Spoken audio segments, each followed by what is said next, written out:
The Arnold Bernhard Library on Quinnipiac's Mount Carmel campus can be a second home for some students. This popular study spot brings in students at every hour of the day. Junior Joe DeGreca explains how often he goes to the library. I go to the library to study. Usually stay there between my classes. Say, for instance, I have an 8 a.m. I would go for 3 hours. Depending on who do I see is depending on how much work I get done. Focusing on only studying can be hard, whether it's seeing people you know or going on social media sites like Facebook or Twitter. Quinnipiac Dean of Education Kevin Basmajian says trying to multitask doesn't actually work.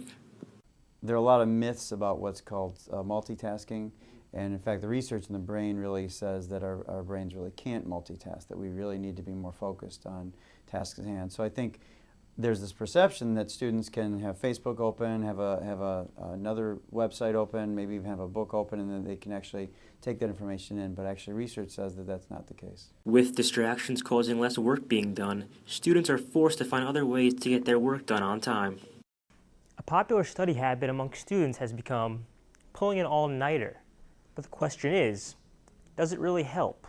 Get out into the real world, right?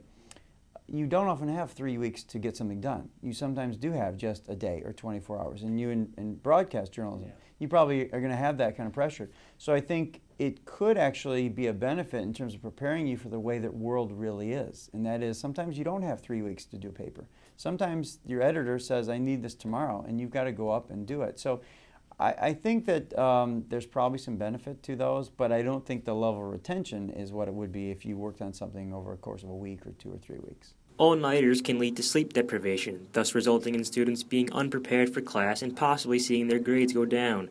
Sociology professor Alan Bruce explains why all-nighters don't work. You're not really reflecting on material and you're not really engaging with material, and so you're going to inevitably learn less. Not all students have obtained this habit, but we may begin to see less studying going on in the library than in the past.